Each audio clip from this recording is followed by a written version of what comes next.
ভিডিওতে একটা ডেস্কটপ পিসি দেখতে পাচ্ছেন। প্রথমে এর আউটলুক দেখানোর চেষ্টা করছি এবং এরপরে মাদারবোর্ড দেখাবো এবং এর কনফিগারেশন আপনাদের সাথে শেয়ার করব। দেখতে পাচ্ছেন এটি একটি পুরাতন পিসি। পুরাতন হলেও এর কন্ডিশন বলতে গেলে একদম নতুনের মতোই রয়েছে। এটি হচ্ছে একটি ক্লোন পিসি। দেখতে পাচ্ছেন পিছনের পোর্টগুলো কী থাকবে এবং একদম নতুনের মতোই রয়েছে। এই পিসিটি ইসোনিক ব্র্যান্ডের মাদারবোর্ড ব্যবহার করা হয়েছে। আমি একটু আপনাদেরকে দেখিয়ে দিচ্ছি এখানে কি থাকছে। এটি হচ্ছে ইসোনিকের 310 সিরিজের একটি মাদারবোর্ড। এই মাদারবোর্ডে একটি এনভিএমই স্লট রয়েছে। দেখতে পাচ্ছেন এটি হচ্ছে একটি এনভিএমই স্লট। এখানে একটি এনভিএমই স্লট রয়েছে, দুটো DDR4 এর র্যাম স্লট রয়েছে, দুটো র্যাম স্লট রয়েছে DDR4 এর।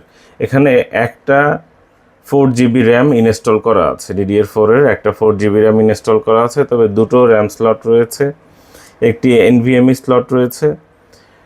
দেখতে পাচ্ছেন কন্ডিশনটা কেমন, একদম নতুনের মতোই রয়েছে ইসোনিকের 310 সিরিজের এই মাদারবোর্ডটি। এখানে 256GB SSD রয়েছে। দেখতে পাচ্ছেন 256GB SSD রয়েছে এবং 500GB হার্ড ড্রাইভ থাকছে। 500GB hard drive, 256GB SSD, 4GB DDR4 এর র্যাম এবং ইসোনিকের মাদারবোর্ডের কন্ডিশনটা কেমন দেখতে পাচ্ছেন।